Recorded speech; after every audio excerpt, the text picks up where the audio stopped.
Welcome back. ನೋಡಿ, ಗೃಹಿಣಿ ಸಾವಿನ ಸುತ್ತ ಅನುಮಾನದ ಹುತ್ತಗಳಲ್ಲಿ ಬೆಳ್ಕೊಳ್ತಾ ಇರೋದು. ಯಾಕಂದ್ರೆ ನಾಗರತ್ನ ಸಾವು ಕೊಲೆಯೋ ಅಥವಾ ಆತ್ಮಹತ್ಯೆ ಅನ್ನುವಂಥ ಪ್ರಶ್ನೆ. ನೇಣು ಬಿಗಿದ ಸ್ಥಿತಿಯಲ್ಲಿ ನಾಗರತ್ನ ಶವ ಪತ್ತೆಯಾಗಿರೋದು. ದೇವನಹಳ್ಳಿ ತಾಲೂಕು ಸಾವನಕನಹಳ್ಳಿಯಲ್ಲಿ ಘಟನೆ ನಡೆದಿರೋದು. ಸಾಂಬಾರ್ ವಿಚಾರಕ್ಕೆ ಗಲಾಟೆ ಅಂತ ಗಂಡನ ವಾದ. ಮಗಳದ್ದು ಕೊಲೆ ಎಂದು ನಾಗರತ್ನ ಪೋಷಕರ ಆರೋಪ. ಮಗಳದ್ದು ಕೊಲೆ ಅಂತ ಹೇಳಿ ನಾಗರತ್ನ ಪೋಷಕರು ಆರೋಪ ಮಾಡ್ತಾ ಇದ್ದಾರೆ. ಹಣಕಾಸಿನ ವಿಚಾರಕ್ಕೆ ಗಂಡನಿಂದ ಕೊಲೆಯ ಶಂಕೆ. ಕೊಲೆಯೆಲ್ಲ ಸೂಸೈಡ್ ಅಂತ ಮೃತಳ ಮಕ್ಕಳು ಹೇಳ್ತಾ ಇದ್ದಾರೆ. ವಿಶ್ವನಾಥಪುರ ಪೊಲೀಸ್ ಠಾಣೆಯಲ್ಲಿ ಪ್ರಕರಣ ದಾಖಲಾಗಿದೆ. ಕಾದ್ ನೋಡ್ಬೇಕೀಗ. ಮೃತಳ ಮಕ್ಕಳು ಹೇಳ್ತಾ ಇರೋದು, ಬಹುತೇಕ ಇಲ್ಲಿ ಮಕ್ಕಳ ಮಾತನ್ನ ಕನ್ಸಿಡರ್ ಮಾಡುವಂತ ಸಾಧ್ಯತೆ ಇದೆ. ಮೃತಳ ಮಕ್ಕಳು ಹೇಳ್ತಾ ಇರೋದು ಇದು ಸೂಸೈಡ್ ಅಂತ, ಆದ್ರೆ ಪೋಷಕರು ಹೇಳ್ತಾ ಇದ್ದಾರೆ ಇದು ಕೊಲೆ ಅಂತ, ಹಣಕಾಸಿನ ವಿಚಾರಕ್ಕೆ ಅಂತ. ಗಂಡ ಹೇಳ್ತಿದ್ದಾರೆ ಸಾಂಬಾರ್ ವಿಚಾರಕ್ಕೆ ಗಲಾಟೆ ಆಯಿತು ಅಂತ. ಕಾದ್ ನೋಡೋಣ, ತನಿಖೆ ನಂತರವಷ್ಟೇ ಗೊತ್ತಾಗಬೇಕು. ಸಾರ್ ವಿಚಾರದಲ್ಲೇ ಗಲಾಟೆ ಆಗಿದೆ ಸರ್. ಅವರೇ ಮಾಡಿದ್ರು, ಏನು ಬಸ್ ಸಾರು ಮಾಡಿದ್ರು, ಬೆಳಗ್ಗೆ ಬಸ್ ಸಾರು ಮಾಡಿದ್ರು. ನಾನು ಈಗ 3 ಟೈಮ್ಗೂ ಅದೇ ಆತೈತೆ ಅಂತ ಅವ್ರು ಮಾಡಿರ್ತಾರೆ. ಸರಿ, ಅದೇ ತಿನ್ನೋಣ ಅಂತ ನಾನು ಸುಮ್ಮನೆ ಇದ್ದೆ. ನೀನು ಹೇಳಿಲ್ಲ ನಿಮ್ಮ ಅಮ್ಮನಿಗ, ನೀನು ಇದು ಮಾಡಿಲ್ಲ ಅಂದರು. ಆಯಿತು, ನಾನು ಗುಜ್ಜಿಸ್ಕೊಡ್ತೀನಿ ತಿನ್ನು ಅಂತ.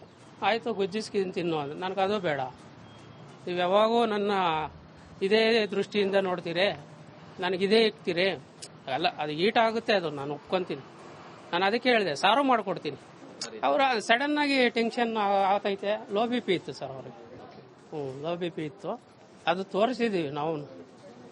ನಮ್ಮ ಡಾಕ್ಟ್ರು ಏನು ಅವರು ಇನ್ನು ಅವರೇ ಪರ್ವತ್ಪುರ ಡಾಕ್ಟ್ರು, ಫ್ಯಾಮಿಲಿ ಡಾಕ್ಟ್ರು. ನಮಗೆ ಬರ್ತಾರೆ ಬಿಡು ಅಂತ ನಾನು ಯಾಮಾರ್ದೆ ಅಷ್ಟೇ. 1 ಕಾಲ ಗಂಟೆ 20 ನಿಮಿಷ ಆಗಿರ್ಬೋದು ಸರ್. ಅಂತ ಬಂಗಾರನೇ ಕಳ್ಕೊಂಡ್ಮೇಲೆ ಇನ್ನೇನೈತೆ ಸರ್ ನನಗೆ?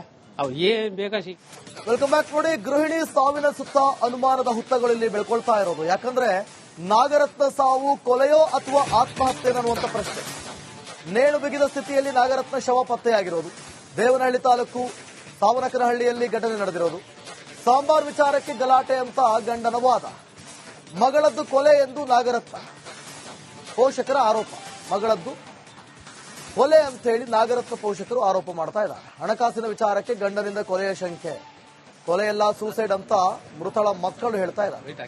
ವಿಶ್ವನಾಥಪುರ ಪೊಲೀಸ್ ಠಾಣೆಯಲ್ಲಿ ಪ್ರಕರಣ ದಾಖಲಾಗಿದೆ. ಕಾದ್ ನೋಡ್ಬೇಕೀಗ. ಮೃತಳ ಮಕ್ಕಳು ಹೇಳ್ತಾ ಇರೋದು, ಬಹುತೇಕ ಇಲ್ಲಿ ಮಕ್ಕಳ ಮಾತನ್ನ ಕನ್ಸಿಡರ್ ಮಾಡುವಂತ ಸಾಧ್ಯತೆ ಇದೆ. ಮೃತಳ ಮಕ್ಕಳು ಹೇಳ್ತಾ ಇರೋದು ಇದು ಸೂಸೈಡ್ ಅಂತ, ಆದ್ರೆ ಪೋಷಕರು ಹೇಳ್ತಾ ಇದ್ದಾರೆ ಇದು ಕೊಲೆ ಅಂತ, ಹಣಕಾಸಿನ ವಿಚಾರಕ್ಕೆ ಅಂತ. ಗಂಡ ಹೇಳ್ತಿದ್ದಾರೆ ಸಾಂಬಾರ್ ವಿಚಾರಕ್ಕೆ ಗಲಾಟೆ ಆಯಿತು ಅಂತ. ಕಾದ್ ನೋಡೋಣ, ತನಿಖೆ ನಂತರವಷ್ಟೇ ಗೊತ್ತಾಗಬೇಕು.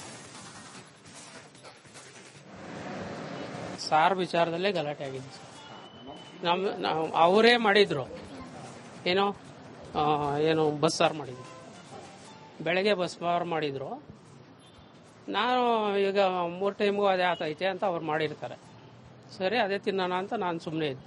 ನೀನು ಹೇಳಿಲ್ಲ ನಿಮ್ಮ ಅಮ್ಮನಿಗ, ನೀನು ಇದು ಮಾಡಿಲ್ಲ ಅಂದರು. ಆಯಿತು, ನಾನು ಗುಜ್ಜಿಸ್ಕೊಡ್ತೀನಿ ತಿನ್ನು ಅಂತ. ಆಯಿತು, ಗುಜ್ಜಿಸ್ಕಿದ್ದೀನಿ ತಿನ್ನು ಅಂತ. ನನಗದು ಬೇಡ, ನೀವು ಯಾವಾಗೂ ನನ್ನ ಇದೇ ದೃಷ್ಟಿಯಿಂದ ನೋಡ್ತೀರಿ, ನನಗಿದೇ ಇಕ್ತೀರಿ, ಅಲ್ಲ ಅದು ಈಟ್ ಆಗುತ್ತೆ, ಅದು ನಾನು ಒಪ್ಕೊಂತೀನಿ. ನಾನು ಅದಕ್ಕೆ ಹೇಳಿದೆ ಸಾರು ಮಾಡಿಕೊಡ್ತೀನಿ. ಅವರ ಸಡನ್ ಆಗಿ ಟೆನ್ಷನ್ ಆಗ್ತೈತೆ. ಲೋ ಬಿ ಪಿ ಇತ್ತು ಸರ್ ಅವ್ರಿಗೆ. ಲೋ ಬಿ ಪಿ ಇತ್ತು. ಅದು ತೋರಿಸಿದ್ದೀವಿ ನಾವು.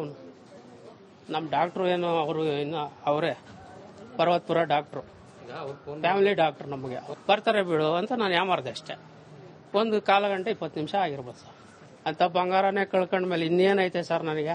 ಅವು ಏನ್ ಬೇಗ ವೆಲ್ಕಮ್ ಬ್ಯಾಕ್. ನೋಡಿ, ಗೃಹಿಣಿ ಸಾವಿನ ಸುತ್ತ ಅನುಮಾನದ ಹುತ್ತಗಳಲ್ಲಿ ಬೆಳ್ಕೊಳ್ತಾ ಇರೋದು. ಯಾಕಂದ್ರೆ ನಾಗರತ್ನ ಸಾವು ಕೊಲೆಯೋ ಅಥವಾ ಆತ್ಮಹತ್ಯೆ ಅನ್ನುವಂಥ ಪ್ರಶ್ನೆ. ನೇಣು ಬಿಗಿದ ಸ್ಥಿತಿಯಲ್ಲಿ ನಾಗರತ್ನ ಶವ ಪತ್ತೆಯಾಗಿರೋದು. ದೇವನಹಳ್ಳಿ ತಾಲೂಕು ಸಾವನಕನಹಳ್ಳಿಯಲ್ಲಿ ಘಟನೆ ನಡೆದಿರೋದು. ಸಾಂಬಾರ್ ವಿಚಾರಕ್ಕೆ ಗಲಾಟೆ ಅಂತ ಗಂಡನ ವಾದ. ಮಗಳದ್ದು ಕೊಲೆ ಎಂದು ನಾಗರತ್ನ ಪೋಷಕರ ಆರೋಪ. ಮಗಳದ್ದು ಕೊಲೆ ಅಂತ ಹೇಳಿ ನಾಗರತ್ನ ಪೋಷಕರು ಆರೋಪ ಮಾಡ್ತಾ ಇದ್ದಾರೆ. ಹಣಕಾಸಿನ ವಿಚಾರಕ್ಕೆ ಗಂಡನಿಂದ ಕೊಲೆಯ ಶಂಕೆ. ಕೊಲೆಯೆಲ್ಲ ಸೂಸೈಡ್ ಅಂತ ಮೃತಳ ಮಕ್ಕಳು ಹೇಳ್ತಾ ಇದ್ದಾರೆ. ವಿಶ್ವನಾಥಪುರ ಪೊಲೀಸ್ ಠಾಣೆಯಲ್ಲಿ ಪ್ರಕರಣ ದಾಖಲಾಗಿದೆ. ಕಾದ್ ನೋಡ್ಬೇಕೀಗ. ಮೃತಳ ಮಕ್ಕಳು ಹೇಳ್ತಾ ಇರೋದು, ಬಹುತೇಕ ಇಲ್ಲಿ ಮಕ್ಕಳ ಮಾತನ್ನ ಕನ್ಸಿಡರ್ ಮಾಡುವಂತ ಸಾಧ್ಯತೆ ಇದೆ. ಮೃತಳ ಮಕ್ಕಳು ಹೇಳ್ತಾ ಇರೋದು ಇದು ಸೂಸೈಡ್ ಅಂತ, ಆದ್ರೆ ಪೋಷಕರು ಹೇಳ್ತಾ ಇದ್ದಾರೆ ಇದು ಕೊಲೆ ಅಂತ, ಹಣಕಾಸಿನ ವಿಚಾರಕ್ಕೆ ಅಂತ. ಗಂಡ ಹೇಳ್ತಿದ್ದಾರೆ ಸಾಂಬಾರ್ ವಿಚಾರಕ್ಕೆ ಗಲಾಟೆ ಆಯಿತು ಅಂತ. ಕಾದ್ ನೋಡೋಣ, ತನಿಖೆ ನಂತರವಷ್ಟೇ ಗೊತ್ತಾಗಬೇಕು. ಸಾರ್ ವಿಚಾರದಲ್ಲೇ ಗಲಾಟೆ ಆಗಿದೆ ಸರ್. ಅವರೇ ಮಾಡಿದ್ರು ಏನೋ ಏನು ಬಸ್ ಸಾರು ಮಾಡಿದ್ರು, ಬೆಳಗ್ಗೆ ಬಸ್ ಸಾರು ಮಾಡಿದ್ರು. ನಾನು ಈಗ 3 ಟೈಮು ಅದೇ ಆತೈತೆ ಅಂತ ಅವ್ರು ಮಾಡಿರ್ತಾರೆ. ಸರಿ ಅದೇ ತಿನ್ನೋಣ ಅಂತ ನಾನು ಸುಮ್ಮನೆ ಇದ್ದೆ. ನೀನು ಹೇಳಿಲ್ಲ ನಿಮ್ಮ ಅಮ್ಮನಿಗ, ನೀನು ಇದು ಮಾಡಿಲ್ಲ ಅಂದರು. ಆಯಿತು ನಾನು ಗುಜ್ಜಿಸ್ಕೊಡ್ತೀನಿ ತಿನ್ನು ಅಂದರು. ಆಯಿತು ಗುಜ್ಜಿಸ್ಕಿದ್ದೀನಿ ತಿನ್ನು ಅಂದರು. ನನಗೆ ಅದು ಬೇಡ, ನೀವು ಯಾವಾಗೂ ನನ್ನ ಇದೇ ದೃಷ್ಟಿಯಿಂದ ನೋಡ್ತೀರಿ, ನನಗಿದೇ ಇಕ್ತೀರಿ, ಅಲ್ಲ ಅದು ಈಟ್ ಆಗುತ್ತೆ, ಅದು ನಾನು ಒಪ್ಕೊಂತೀನಿ. ನಾನು ಅದಕ್ಕೆ ಹೇಳಿದೆ ಸಾರು ಮಾಡಿಕೊಡ್ತೀನಿ. ಅವರ ಸಡನ್ ಆಗಿ ಟೆನ್ಷನ್ ಆಗ್ತೈತೆ. ಲೋ ಬಿ ಪಿ ಇತ್ತು ಸರ್ ಅವ್ರಿಗೆ. ಲೋ ಬಿ ಪಿ ಇತ್ತು. ಅದು ತೋರಿಸಿದೀವಿ ನಾವು. ನಮ್ಮ ಡಾಕ್ಟ್ರು ಏನು ಅವರು ಇನ್ನು ಅವರೇ ಪರ್ವತಪುರ ಡಾಕ್ಟ್ರು, ಫ್ಯಾಮಿಲಿ ಡಾಕ್ಟ್ರು. ನಮಗೆ ಬರ್ತಾರೆ ಬಿಡು ಅಂತ ನಾನು ಯಾಮಾರ್ದೆ ಅಷ್ಟೇ. 1 ಕಾಲ ಗಂಟೆ 20 ನಿಮಿಷ ಆಗಿರ್ಬೋದು ಸರ್. ಅಂತ ಬಂಗಾರನೇ ಕಳ್ಕೊಂಡ್ಮೇಲೆ ಇನ್ನೇನೈತೆ ಸರ್ ನನಗೆ? ಅವು ಏನ್ ಬೇಗ ವೆಲ್ಕಮ್ ಬ್ಯಾಕ್. ನೋಡಿ, ಗೃಹಿಣಿ ಸಾವಿನ ಸುತ್ತ ಅನುಮಾನದ ಹುತ್ತಗಳಲ್ಲಿ ಬೆಳ್ಕೊಳ್ತಾ ಇರೋದು. ಯಾಕಂದ್ರೆ ನಾಗರತ್ನ ಸಾವು ಕೊಲೆಯೋ ಅಥವಾ ಆತ್ಮಹತ್ಯೆ ಅನ್ನುವಂಥ ಪ್ರಶ್ನೆ. ನೇಣು ಬಿಗಿದ ಸ್ಥಿತಿಯಲ್ಲಿ ನಾಗರತ್ನ ಶವ ಪತ್ತೆಯಾಗಿರೋದು. ದೇವನಹಳ್ಳಿ ತಾಲೂಕು ಸಾವನಕನಹಳ್ಳಿಯಲ್ಲಿ ಘಟನೆ ನಡೆದಿರೋದು. ಸಾಂಬಾರ್ ವಿಚಾರಕ್ಕೆ ಗಲಾಟೆ ಅಂತ ಗಂಡನ ವಾದ. ಮಗಳದ್ದು ಕೊಲೆ ಎಂದು ನಾಗರತ್ನ ಪೋಷಕರ ಆರೋಪ. ಮಗಳದ್ದು ಕೊಲೆ ಅಂತ ಹೇಳಿ ನಾಗರತ್ನ ಪೋಷಕರು ಆರೋಪ ಮಾಡ್ತಾ ಇದ್ದಾರೆ. ಹಣಕಾಸಿನ ವಿಚಾರಕ್ಕೆ ಗಂಡನಿಂದ ಕೊಲೆಯ ಶಂಕೆ. ಕೊಲೆಯೆಲ್ಲ ಸೂಸೈಡ್ ಅಂತ ಮೃತಳ ಮಕ್ಕಳು ಹೇಳ್ತಾ ಇದ್ದಾರೆ. ವಿಶ್ವನಾಥಪುರ ಪೊಲೀಸ್ ಠಾಣೆಯಲ್ಲಿ ಪ್ರಕರಣ ದಾಖಲಾಗಿದೆ. ಕಾದ್ ನೋಡ್ಬೇಕೀಗ. ಮೃತಳ ಮಕ್ಕಳು ಹೇಳ್ತಾ ಇರೋದು ಬಹುತೇಕ ಇಲ್ಲಿ ಮಕ್ಕಳ ಮಾತನ್ನ ಕನ್ಸಿಡರ್ ಮಾಡುವಂತ ಸಾಧ್ಯತೆ ಇದೆ. ಮೃತಳ ಮಕ್ಕಳು ಹೇಳ್ತಾ ಇರೋದು ಇದು ಸೂಸೈಡ್ ಅಂತ, ಆದ್ರೆ ಪೋಷಕರು ಹೇಳ್ತಾ ಇದ್ದಾರೆ ಇದು ಕೊಲೆ ಅಂತ, ಹಣಕಾಸಿನ ವಿಚಾರಕ್ಕೆ ಅಂತ. ಗಂಡ ಹೇಳ್ತಿದ್ದಾರೆ ಸಾಂಬಾರ್ ವಿಚಾರಕ್ಕೆ ಗಲಾಟೆ ಆಯಿತು ಅಂತ. ಕಾದ್ ನೋಡೋಣ, ತನಿಖೆ ನಂತರವಷ್ಟೇ ಗೊತ್ತಾಗಬೇಕು. ಸಾರ್ ವಿಚಾರದಲ್ಲೇ ಗಲಾಟೆ ಆಗಿದೆ ಸರ್.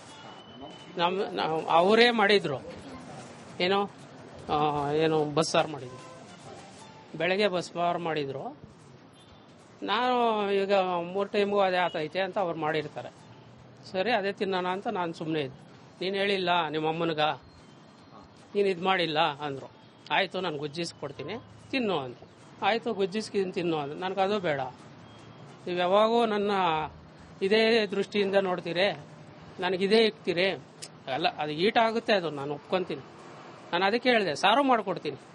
ಅವರ ಸಡನ್ ಆಗಿ ಟೆನ್ಷನ್ ಆಗ್ತೈತೆ. ಲೋ ಬಿ ಪಿ ಇತ್ತು ಸರ್ ಅವ್ರಿಗೆ. ಲೋ ಬಿ ಪಿ ಇತ್ತು. ಅದು ತೋರಿಸಿದೀವಿ ನಾವು. ನಮ್ಮ ಡಾಕ್ಟ್ರು ಏನು ಅವರು ಇನ್ನು ಅವರೇ ಪರ್ವತಪುರ ಡಾಕ್ಟ್ರು, ಫ್ಯಾಮಿಲಿ ಡಾಕ್ಟ್ರು. ನಮಗೆ ಬರ್ತಾರೆ ಬಿಡು ಅಂತ ನಾನು ಯಾಮಾರ್ದೆ ಅಷ್ಟೇ. 1 ಕಾಲ ಗಂಟೆ 20 ನಿಮಿಷ ಆಗಿರ್ಬೋದು ಸರ್. ಅಂತ ಬಂಗಾರನೇ ಕಳ್ಕೊಂಡ್ಮೇಲೆ ಇನ್ನೇನೈತೆ ಸರ್ ನನಗೆ? ಅವು ಏನ್ ಬೇಗ ವೆಲ್ಕಮ್ ಬ್ಯಾಕ್. ನೋಡಿ, ಗೃಹಿಣಿ ಸಾವಿನ ಸುತ್ತ ಅನುಮಾನದ ಹುತ್ತಗಳಲ್ಲಿ ಬೆಳ್ಕೊಳ್ತಾ ಇರೋದು. ಯಾಕಂದ್ರೆ ನಾಗರತ್ನ ಸಾವು ಕೊಲೆಯೋ ಅಥವಾ ಆತ್ಮಹತ್ಯೆ ಅನ್ನುವಂಥ ಪ್ರಶ್ನೆ. ನೇಣು ಬಿಗಿದ ಸ್ಥಿತಿಯಲ್ಲಿ ನಾಗರತ್ನ ಶವ ಪತ್ತೆಯಾಗಿರೋದು. ದೇವನಹಳ್ಳಿ ತಾಲೂಕು ಸಾವನಕನಹಳ್ಳಿಯಲ್ಲಿ ಘಟನೆ ನಡೆದಿರೋದು. ಸಾಂಬಾರ್ ವಿಚಾರಕ್ಕೆ ಗಲಾಟೆ ಅಂತ ಗಂಡನ ವಾದ. ಮಗಳದ್ದು ಕೊಲೆ ಎಂದು ನಾಗರತ್ನ ಪೋಷಕರ ಆರೋಪ. ಮಗಳದ್ದು ಕೊಲೆ ಅಂತ ಹೇಳಿ ನಾಗರತ್ನ ಪೋಷಕರು ಆರೋಪ ಮಾಡ್ತಾ ಇದ್ದಾರೆ. ಹಣಕಾಸಿನ ವಿಚಾರಕ್ಕೆ ಗಂಡನಿಂದ ಕೊಲೆಯ ಶಂಕೆ. ಕೊಲೆಯೆಲ್ಲ ಸೂಸೈಡ್ ಅಂತ ಮೃತಳ ಮಕ್ಕಳು ಹೇಳ್ತಾ ಇದ್ದಾರೆ. ವಿಶ್ವನಾಥಪುರ ಪೊಲೀಸ್ ಠಾಣೆಯಲ್ಲಿ ಪ್ರಕರಣ ದಾಖಲಾಗಿದೆ. ಕಾದ್ ನೋಡ್ಬೇಕೀಗ. ಮೃತಳ ಮಕ್ಕಳು ಹೇಳ್ತಾ ಇರೋದು ಬಹುತೇಕ ಇಲ್ಲಿ ಮಕ್ಕಳ ಮಾತನ್ನ ಕನ್ಸಿಡರ್ ಮಾಡುವಂತ ಸಾಧ್ಯತೆ ಇದೆ. ಮೃತಳ ಮಕ್ಕಳು ಹೇಳ್ತಾ ಇರೋದು ಇದು ಸೂಸೈಡ್ ಅಂತ, ಆದ್ರೆ ಪೋಷಕರು ಹೇಳ್ತಾ ಇದ್ದಾರೆ ಇದು ಕೊಲೆ ಅಂತ, ಹಣಕಾಸಿನ ವಿಚಾರಕ್ಕೆ ಅಂತ. ಗಂಡ ಹೇಳ್ತಿದ್ದಾರೆ ಸಾಂಬಾರ್ ವಿಚಾರಕ್ಕೆ ಗಲಾಟೆ ಆಯಿತು ಅಂತ. ಕಾದ್ ನೋಡೋಣ, ತನಿಖೆ ನಂತರವಷ್ಟೇ ಗೊತ್ತಾಗಬೇಕು. ಸಾರ್ ವಿಚಾರದಲ್ಲೇ ಗಲಾಟೆ ಆಗಿದೆ ಸರ್. ಅವರೇ ಮಾಡಿದ್ರು ಏನು ಬಸ್ ಸಾರು ಮಾಡಿದ್ರು, ಬೆಳಗ್ಗೆ ಬಸ್ ಸಾರು ಮಾಡಿದ್ರು. ನಾನು ಈಗ 3 ಟೈಮು ಅದೇ ಆತೈತೆ ಅಂತ ಅವ್ರು ಮಾಡಿರ್ತಾರೆ. ಸರಿ ಅದೇ ತಿನ್ನೋಣ ಅಂತ ನಾನು ಸುಮ್ಮನೆ ಇದ್ದೆ. ನೀನು ಹೇಳಿಲ್ಲ ನಿಮ್ಮ ಅಮ್ಮನಿಗ, ನೀನು ಇದು ಮಾಡಿಲ್ಲ ಅಂದರು. ಆಯಿತು ನಾನು ಗುಜ್ಜಿಸ್ಕೊಡ್ತೀನಿ ತಿನ್ನು ಅಂದರು. ಆಯಿತು ಗುಜ್ಜಿಸ್ಕಿದ್ದೀನಿ ತಿನ್ನು ಅಂದರು. ನನಗೆ ಅದು ಬೇಡ, ನೀವು ಯಾವಾಗೂ ನನ್ನ ಇದೇ ದೃಷ್ಟಿಯಿಂದ ನೋಡ್ತೀರಿ, ನನಗಿದೇ ಇಕ್ತೀರಿ, ಅಲ್ಲ ಅದು ಈಟ್ ಆಗುತ್ತೆ, ಅದು ನಾನು ಒಪ್ಕೊಂತೀನಿ. ನಾನು ಅದಕ್ಕೆ ಹೇಳಿದೆ ಸಾರು ಮಾಡಿಕೊಡ್ತೀನಿ. ಅವರ ಸಡನ್ ಆಗಿ ಟೆನ್ಷನ್ ಆಗ್ತೈತೆ. ಲೋ ಬಿ ಪಿ ಇತ್ತು ಸರ್ ಅವ್ರಿಗೆ. ಲೋ ಬಿ ಪಿ ಇತ್ತು. ಅದು ತೋರಿಸಿದೀವಿ ನಾವು. ನಮ್ಮ ಡಾಕ್ಟ್ರು ಏನು ಅವರು ಇನ್ನು ಅವರೇ ಪರ್ವತಪುರ ಡಾಕ್ಟ್ರು, ಫ್ಯಾಮಿಲಿ ಡಾಕ್ಟ್ರು. ನಮಗೆ ಬರ್ತಾರೆ ಬಿಡು ಅಂತ ನಾನು ಯಾಮಾರ್ದೆ ಅಷ್ಟೇ. 1 ಕಾಲ ಗಂಟೆ 20 ನಿಮಿಷ ಆಗಿರ್ಬೋದು ಸರ್. ಅಂತ ಬಂಗಾರನೇ ಕಳ್ಕೊಂಡ್ಮೇಲೆ ಇನ್ನೇನೈತೆ ಸರ್ ನನಗೆ ಅವು ಏನ್ ಬೇಗ